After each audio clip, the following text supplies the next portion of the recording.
नमस्ते और स्वागत है आप सभी का हमारे रहस्यमयी दुनिया के इस अनोखे सफर में। मैं आपका मेजबान, प्राचीन परंपराओं और अनसुने रहस्यों का खोजी, आज फिर आपके सामने एक ऐसी रात का पर्दा उठाने आया हूं जिसकी गहराई में छुपे हैं कई सदियों के विश्वास और अज्ञात शक्तियां। क्या आप जानते हैं कि एक रात ऐसी भी आती है जब मृत्यु के देवता यमराज स्वयं पृथ्वी पर उतरते हैं और ब्रह्मांड की शक्तियां अपनी चरम सीमा पर होती हैं? एक रात जो छोटी दिवाली के नाम से जानी जाती है, लेकिन अपने भीतर नरक और मोक्ष दोनों के द्वार समेटे हुए है। यह सिर्फ एक त्योहार नहीं, बल्कि भाग्य के रहस्यों को समझने और अदृश्य शक्तियों से जुड़ने का एक महत्वपूर्ण अवसर है। इस रात ब्रह्मांड की ऊर्जा का प्रवाह अपनी उच्चतम सीमा पर होता है और थोड़ी सी भी चूक आपको गहरे अंधकार में धकेल सकती है। आज हम बात करेंगे 29 अक्टूबर की, जब भारतीय पंचांग के अनुसार कृष्ण पक्ष की चतुर्दशी तिथि, जिसे हम नरक चतुर्दशी के नाम से जानते हैं, हमारे जीवन में दस्तक देती है। कहीं इसे छोटी दिवाली कहा जाता है, तो कहीं काली चौदस या रूप चौदस। यह दिन दीपावली के भव्य प्रकाश उत्सव से ठीक एक दिन पहले आता है और अपने नाम के अनुरूप अंधकार को दूर करने और बुराई पर विजय पाने का प्रतीक है। यह सिर्फ एक तिथि नहीं, बल्कि प्रकृति के चक्रों और मानव जीवन के गहरे संबंध का प्रतीक है। शरद ऋतु की हल्की ठंडक में यह दिन हमें अपने भीतर और बाहर दोनों जगह से नकारात्मकता को दूर करने का संदेश देता है। नरक चतुर्दशी का मूल आध्यात्मिक अर्थ बुराई पर अच्छाई की जीत और आत्मा की शुद्धि से जुड़ा है। यह दिन मुख्य रूप से भगवान कृष्ण द्वारा नरकासुर नामक राक्षस के वध के उपलक्ष्य में मनाया जाता है, जिसने 16,000 कन्याओं को बंधक बना रखा था और पृथ्वी पर आतंक फैलाया हुआ था। इस दिन को यमराज की पूजा के लिए भी विशेष माना जाता है, ताकि अकाल मृत्यु से बचा जा सके और पितरों को शांति मिले। पश्चिम भारत, विशेषकर गुजरात में, इसे काली चौदस के रूप में मनाया जाता है, जहां देवी काली की घोर साधना की जाती है, ताकि नकारात्मक शक्तियों और बुरी नजर से मुक्ति मिल सके। यह आध्यात्मिक रूप से उन सभी अंधविश्वासों, भय और नकारात्मकता को नष्ट करने का दिन है जो हमारे जीवन को नरक के समान बनाते हैं। भक्त इस दिन स्वास्थ्य, धन, समृद्धि और शत्रुओं पर विजय की प्रार्थना करते हैं। नव विवाहित जोड़े संतान प्राप्ति के लिए भी इस दिन विशेष अनुष्ठान करते हैं। अब मैं आपको एक ऐसी पौराणिक कथा सुनाता हूं जो इस दिन के महत्व को सदियों से परिभाषित करती आ रही है।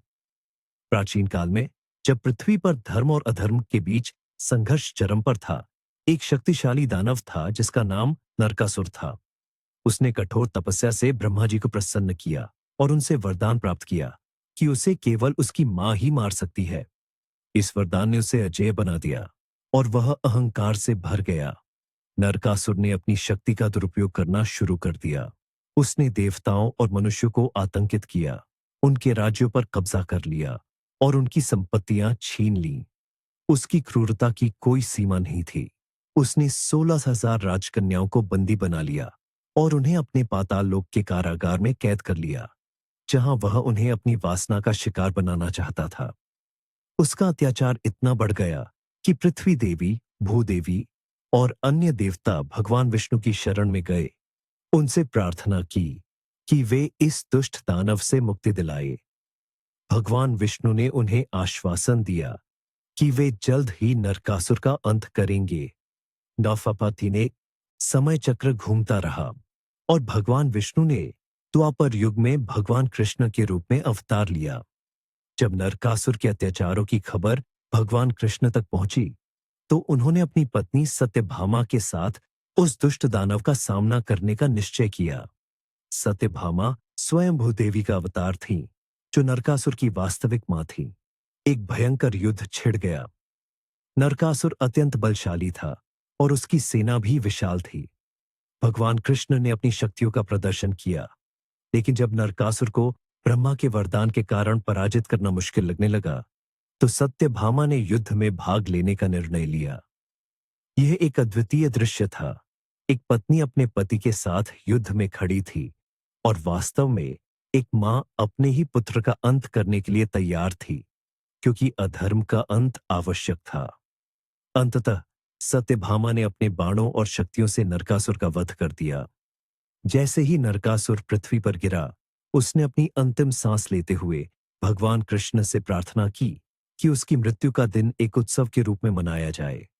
भगवान कृष्ण ने उसकी इस इच्छा को पूरा किया।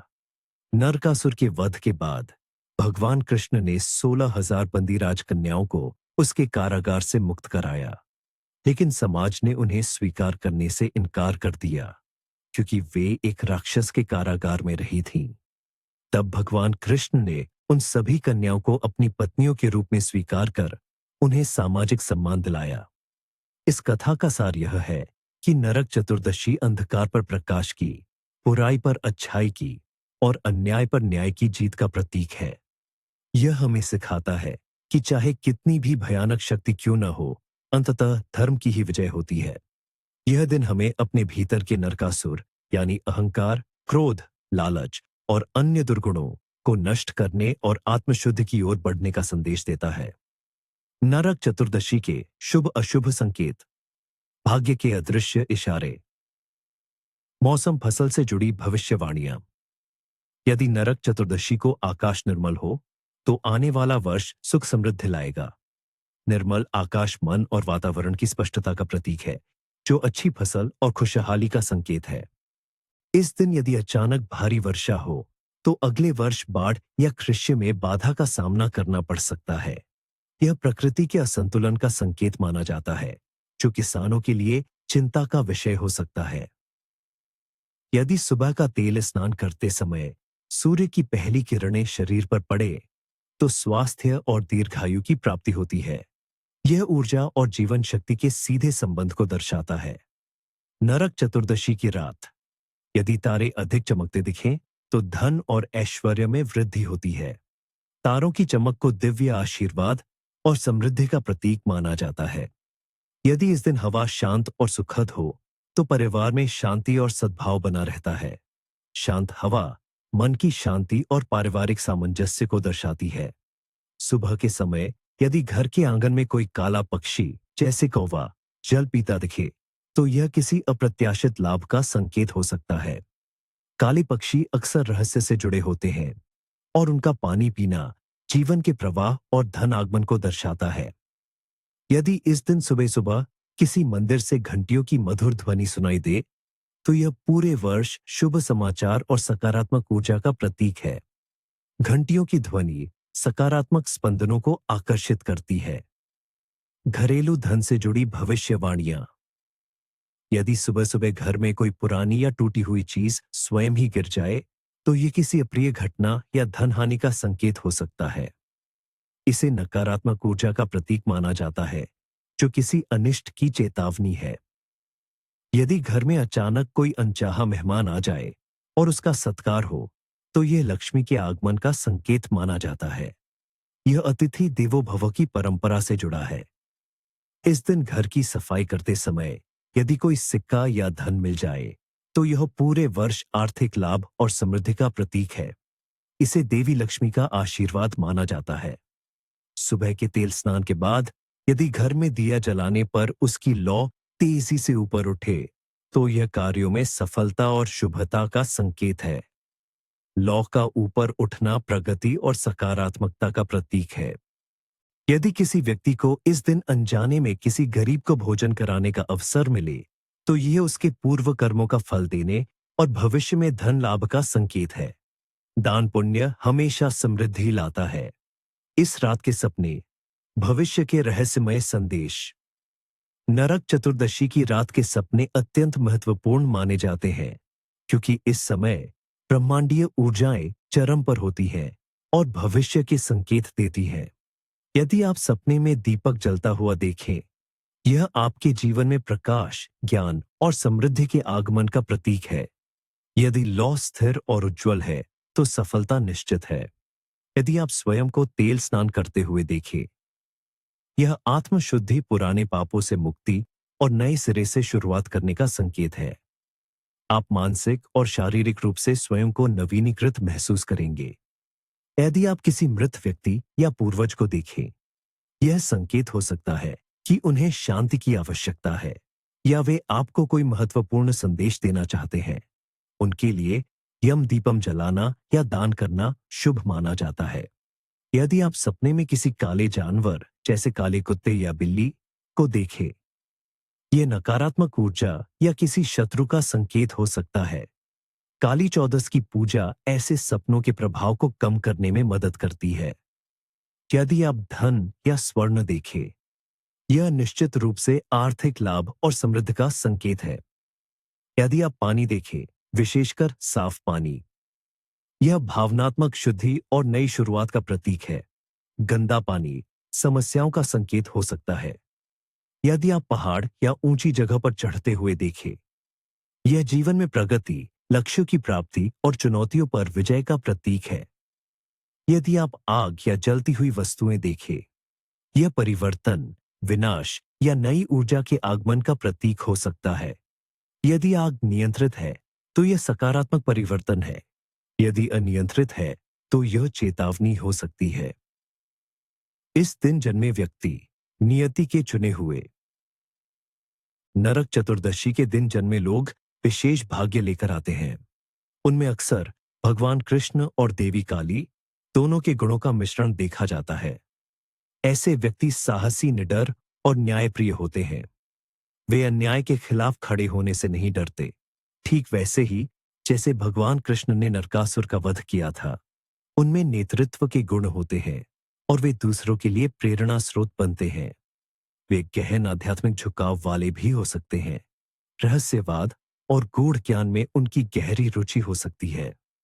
उनमें तीव्र बुद्धि और विश्लेषण क्षमता होती है, जिससे वे जटिल समस्याओं को आसानी से सुलझा पाते हैं। इनके जीवन में कई उतार चढ़ाव आ सकते हैं, लेकिन वे हर चुनौती का सामना दृढ़ता से करते हैं। उन्हें नकारात्मक शक्तियों और बुरी नजर से सुरक्षा का आशीर्वाद मिलता है। वे धनवान और सम्मानित होते हैं, लेकिन उन्हें अहंकार से बचना चाहिए, क्योंकि यही नरकासुर के पतन का कारण था। उनके जीवन में एक गहरा उद्देश्य होता है और वे अक्सर दूसरों की सेवा या समाज सुधार के कार्यों में अपना योगदान देते हैं। इनाम नकी नामों का विशेष महत्व। आज के दिन रवि, शशि, दीपक, अंजलि, ज्योति, कृष्ण, सत्यभामा, काली जैसे नाम वाले व्यक्तियों के लिए यह दिन विशेष हो सकता है। हम ज्योति नाम पर एक संक्षिप्त नजर डालते हैं। ज्योति नाम का अर्थ है प्रकाश या दीपक की लौ। नरक चतुर्दशी अंधकार को दूर कर प्रकाश फैलाने का दिन है। इसलिए ज्योति नाम वाली महिलाएं या पुरुष अपने जीवन में और दूसरों के जीवन में ज्ञान, आशा और सकारात्मकता का प्रकाश फैलाते हैं। वे अक्सर आध्यात्मिक, ज्ञानवान और प्रेरणादायक होते हैं और उनका व्यक्तित्व आसपास के लोगों के लिए प्रेरणा का स्रोत बनता है। परंपराएं और अनुष्ठान। नरक से मोक्ष का पथ। नरक चतुर्दशी एक ऐसा दिन है जब प्राचीन परंपराएं और कर्मकांड हमें नकारात्मकता से मुक्ति दिलाकर समृद्धि की ओर ले जाते हैं। आइए जानते हैं कुछ ऐसे ही महत्वपूर्ण अनुष्ठानों के बारे में। और अभ्यंग स्नान, अभ्यंगा स्नान, पवित्र तेल स्नान। लक्ष्य: नरक से मुक्ति, पापों का क्षय, स्वास्थ्य और सौंदर्य की प्राप्ति, नकारात्मक ऊर्जा का नाश। यह स्नान अकाल मृत्यु के भय को भी दूर करता है। और क्या चाहिए? तिल का तेल, अधिमानतः सरसों का तेल भी मिला सकते हैं। उपटन, बेसन, हल्दी, चंदन पाउडर, दूध या गुलाब जल मिलाकर बनाया गया लेप। गंगा जल यदि उपलब्ध हो, अन्यथा स्वच्छ जल, एक नया साबुन और साफ तौलिया, स्वच्छ वस्त्र। कब और कैसे करें? यह स्नान ब्रह्म मुहूर्त में यानी सूर्योदय से पहले लगभग 4 से 6 बजे के बीच करना अत्यंत शुभ माना जाता है। मान्यता है कि इस समय यमराज और देवी लक्ष्मी दोनों पृथ्वी पर विचरण करते हैं। सबसे पहले स्नान से पहले पूरे शरीर पर तिल का तेल या सरसों का तेल अच्छी तरह से लगा लें। कुछ देर तेल को त्वचा में समाने दें। अब उपटन को शरीर पर लगाएं और धीरे धीरे मालिश करें। यह न केवल त्वचा को शुद्ध करता है, बल्कि नकारात्मक ऊर्जाओं को भी दूर करता है। सूर्य देवता का स्मरण करें और एयूएम नमो भगवते वासुदेवाय या एयूएम यमाय नमः मंत्र का जाप करें। इसके बाद गंगा जल मिश्रित या स्वच्छ जल से स्नान करें। माना जाता है कि इस दिन किया गया यह स्नान गंगा स्नान जितना ही पवित्र होता है। क्या करें? बाद में स्नान के बाद स्वच्छ वस्त्र धारण करें और सूर्य देवता को जल अर्पित करें। घर के मंदिर में दीप प्रज्वलित करें और अपने इष्ट देव का ध्यान करें। इससे पूरे वर्ष आरोग्य और सौभाग्य बना रहता है। तो यम दीपम, यामा दीपम, यमराज को दीपक दान। लक्ष्य: अकाल मृत्यु से मुक्ति, पितरों को शांति, परिवार में सुख समृद्धि। यह अनुष्ठान यमराज को प्रसन्न करने के लिए किया जाता है। क्या चाहिए? एक मिट्टी का दीपक, तिल का तेल या सरसों का तेल और रुई की बत्ती, थोड़े चावल और फूल, जल का लोटा। इना सफब। कब और कैसे करें? यह अनुष्ठान सूर्यास्त के बाद यानी शाम के समय किया जाता है। घर के सबसे बड़े सदस्य को दीपक प्रज्वलित करना चाहिए। दीपक में तिल का तेल और बत्ती डालकर उसे जलाए। यह दीपक घर के बाहर मुख्य द्वार के दाहिनी ओर या आंगन में दक्षिण दिशा की ओर मुख करके रखा जाता है। दक्षिण दिशा यमराज की दिशा मानी जाती है। दीपक के पास थोड़े चावल, फूल और जल का लोटा रखे। मृत्युना पाशदंडाभ्या कालीन श्यामया सह त्रयोदश्याम दीप्तानाथ सूर्यझ प्रियतम मम। इस मंत्र का जाप करते हुए यमराज से प्रार्थना करें कि वे परिवार को अकाल मृत्यु से बचाएं और पितरों को शांति प्रदान करें। क्या करें बाद में? यह दीपक रात भर जलना चाहिए। इसे बुझाने या स्थानांतरित करने से बचें। अगले दिन सुबह इसे सम्मानपूर्वक विसर्जित कर दें। 3. काली चौदस पूजा। काली चौदस पूजा, नकारात्मक ऊर्जा का नाश। लक्ष्य: बुरी नजर, नकारात्मक शक्तियों, जादू टोने और शत्रु बाधा से मुक्ति। यह विशेष रूप से उन लोगों के लिए है जो किसी अज्ञात भय या नकारात्मकता से पीड़ित है। क्या चाहिए? देवी काली की प्रतिमा या चित्र, काले रंग के वस्त्र या कपड़ा यदि उपलब्ध हो, नींबू, लौंग, सिंदूर, धूप, दीपक, मिठाई, विशेषकर मीठी पूरी या हलवा, काली मिर्च और राई। कब और कैसे करें? यह पूजा मुख्यतः मध्य रात्रि में लगभग 12 बजे की जाती है। पूजा स्थल को साफ करें और देवी काली की प्रतिमा स्थापित करें। उनके सामने एक दीपक जलाए और धूप अगरबत्ती करे। देवी को नींबू, लौंग और सिंदूर अर्पित करे। काली मिर्च और राई को एक कपड़े में बांधकर अपने ऊपर से 7 बार उतारे और फिर उसे चौराहे पर फेंक दे या जला दे, सावधानी से। यह नकारात्मक ऊर्जा को दूर करने का प्रतीक है। देवी काली के एयूएम क्रीम कालिकाये नमः मंत्र का 108 बार जाप करें। अपनी समस्याओं और बाधाओं से मुक्ति के लिए देवी से प्रार्थना करें। क्या करें? बाद में पूजा के बाद प्रसाद बांटें। अगले दिन घर की साफ सफाई करें और सकारात्मकता बनाए रखें। पाक संबंधी परंपराएं, क्यूलिनरी ट्रेडिशंस। नरक चतुर्दशी के दिन कुछ विशेष पकवान बनाए जाते हैं जिनका अपना महत्व है। मीठी पूरी और हलवा काली चौदस की पूजा में देवी काली को भोग लगाया जाता है। यह खुशी और मिठास का प्रतीक है। पूरी, सब्जी और बेसन के पकवान भी कई घरों में बनाए जाते हैं। बेसन को शुद्धि का प्रतीक माना जाता है। कुछ क्षेत्रों में उड़द दाल से बने पकवान भी बनाए जाते हैं। उड़द दाल को शनिदेव से जोड़ा जाता है और इसका सेवन या दान नकारात्मक प्रभावों को कम करने में मदद करता है। चूंकि यह फसल कटाई का समय होता है, इसलिए कई जगहों पर नए धान से बने पोहे या चिवड़ा का सेवन किया जाता है, जो नई फसल की समृद्धि का प्रतीक है। इस दिन तामसिक भोजन, विशेषकर मांस और मदिरा से पूरी तरह से परहेज किया जाता है, क्योंकि यह एक पवित्र और आध्यात्मिक शुद्धि का दिन है। मुख्य प्रतिबंध: वे कार्य जिनसे बचना चाहिए। जैसे हर शुभ कार्य के कुछ नियम होते हैं, वैसे ही नरक चतुर्दशी पर कुछ ऐसे कार्य हैं जिन्हें करने से बचना चाहिए। ये निषेध सिर्फ अंधविश्वास नहीं, बल्कि गहरी आध्यात्मिक और सामाजिक समझ पर आधारित है। इनका उल्लंघन करने से दुर्भाग्य, हानि और नकारात्मक ऊर्जा का आगमन हो सकता है। इन सूर्योदय के बाद देर तक सोना। रहस्यमयी कारण: ब्रह्म मुहूर्त में अभ्यंग स्नान करना अनिवार्य है। इस समय यमराज पृथ्वी पर भ्रमण करते हैं, अकाल मृत्यु के भय से बचाते हैं। देवी लक्ष्मी भी घर घर जाती है, पर सोए घरों में प्रवेश नहीं करती। परिणाम: देर तक सोने वाला व्यक्ति लक्ष्मी और यमराज दोनों के आशीर्वाद से वंचित रहता है। उसे पूरे वर्ष स्वास्थ्य संबंधी समस्याओं, आर्थिक तंगी और दुर्भाग्य का सामना करना पड़ सकता है, जो उसे नरक के करीब ले जाता है। रोज घर में गंदगी या कूड़ा रखना। रहस्यमयी कारण। नरक चतुर्दशी गहन साफ सफाई का दिन है, ताकि नकारात्मक ऊर्जाएं बाहर निकलें।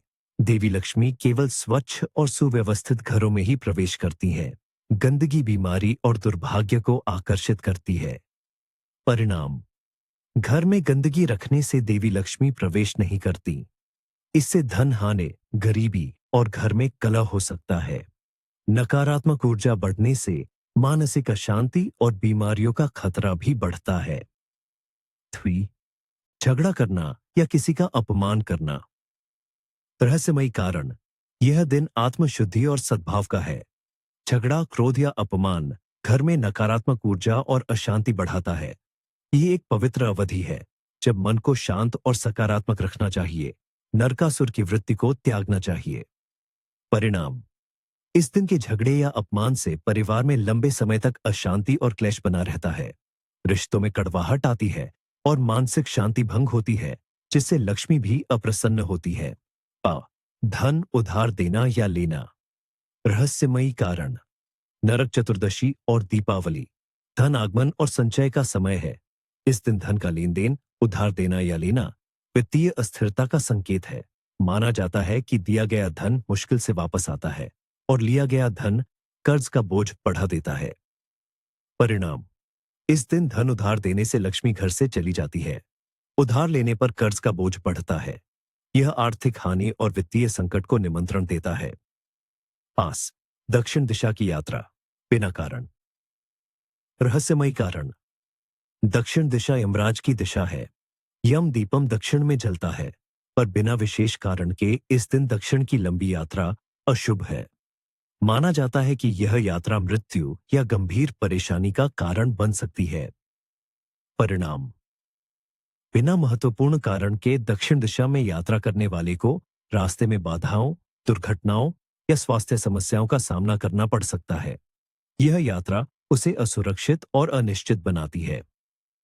6. तामसिक भोजन, मांस, मदिरा का सेवन। रहस्यमयी कारण। यह दिन आत्मशुद्धि, पूजा पाठ और सात्विक ऊर्जा को समर्पित है। तामसिक भोजन शरीर और मन में नकारात्मक ऊर्जा पैदा करता है, जो पवित्र अनुष्ठानों के विपरीत है। यह आध्यात्मिक उन्नति में बाधा डालता है और शरीर को अपवित्र करता है। परिणाम। तामसिक भोजन से नकारात्मक विचार और भावनाएं बढ़ती हैं। यह आध्यात्मिक प्रगति को रोकता है और देवी देवताओं के आशीर्वाद से वंचित कर देता है। ऐसे व्यक्ति को अज्ञानता और मानसिक अशांति का सामना करना पड़ सकता है। 7. बुजुर्गों का अनादर करना। उन्नत सोंटीले। रहस्यमयी कारण। शास्त्रों में बुजुर्गों को देवतुल्य माना गया है। नरक चतुर्दशी जैसे पवित्र दिन पर उनका अनादर करना घोर पाप है। उनके आशीर्वाद के बिना कोई शुभ कार्य पूर्ण नहीं होता। परिणाम। बुजुर्गों का अनादर करने से व्यक्ति को गंभीर पाप लगता है। वह सामाजिक और पारिवारिक सम्मान खो देता है। उसे अपने जीवन में बाधाओं, दुखों और अकेलापन का सामना करना पड़ सकता है। यह लक्ष्मी के क्रोध को भी आकर्षित करता है। 8. घर में अंधेरा रखना या दीपक न जलाना। रहस्यमयी कारण। नरक चतुर्दशी छोटी दिवाली है, प्रकाशोत्सव की शुरुआत। इस दिन घर में दीपक न जलाना या अंधेरा रखना नकारात्मक शक्तियों को आमंत्रित करता है। दीपक प्रकाश, ज्ञान और समृद्धि का प्रतीक है, जो अंधकार को दूर करता है। परिणाम। घर में अंधेरा रखने से नकारात्मक ऊर्जा का वास होता है, जो भय, चिंता और दुर्भाग्य को बढ़ाती है। लक्ष्मी रुष्ट होकर चली जाती है और परिवार को गरीबी और दुख का सामना करना पड़ सकता है। टूटी या खंडित वस्तुओं को घर में रखना। रहस्यमयी कारण। नरक चतुर्दशी सफाई और पुरानी वस्तुओं को हटाने का दिन है। टूटी हुई मूर्तियां, खंडित बर्तन या खराब इलेक्ट्रॉनिक्स नकारात्मक ऊर्जा का संचार करते हैं और धन के प्रवाह को रोकते हैं। ये घर में दरिद्रता और अशांति का प्रतीक है। परिणाम। इन वस्तुओं को घर में रखने से नकारात्मकता बढ़ती है। ये धन हानि, रिश्तों में दरार और स्वास्थ्य समस्याओं को आकर्षित कर सकता है। ये समृद्धि और प्रगति में बाधा डालता है। 10. नाखून काटना या बाल कटवाना। और रहस्यमयी कारण। कई शुभ दिनों पर नाखून काटना या बाल कटवाना वर्जित माना जाता है। नरक चतुर्दशी एक पवित्र दिन है जो आत्मशुद्धि और धार्मिक कार्यों के लिए है। इन गतिविधियों को व्यक्तिगत सौंदर्य से जोड़कर देखा जाता है, जो इस दिन के आध्यात्मिक महत्व को कम करती है। परिणाम। इस दिन नाखून काटने या बाल कटवाने से शुभ ऊर्जा का क्षय होता है और व्यक्ति को छोटे मोटे शारीरिक कष्ट या मानसिक अशांति का सामना करना पड़ सकता है। यह शुभता में कमी ला सकता है। पस्ताड। तो मेरे दोस्तों, नरक चतुर्दशी की यह रहस्यमयी रात हमें सिर्फ बुराई पर अच्छाई की विजय का संदेश नहीं देती, बल्कि यह हमें अपने भीतर के अंधकार को पहचानने और उसे प्रकाश में बदलने का अवसर भी देती है। इन परंपराओं और निषेधों का पालन करके हम न केवल अपने जीवन को सुख समृद्धि से भर सकते हैं, बल्कि अपनी आत्मा को भी शुद्ध कर सकते हैं। याद रखें, ब्रह्मांड की ऊर्जाएं हमेशा आपके साथ हैं। बस आपको उन्हें सही दिशा देनी है। अगली बार तक अपनी परंपराओं का सम्मान करें और रहस्यमयी दुनिया के दरवाजे हमेशा खुले रखें। आपका जीवन प्रकाशमय हो।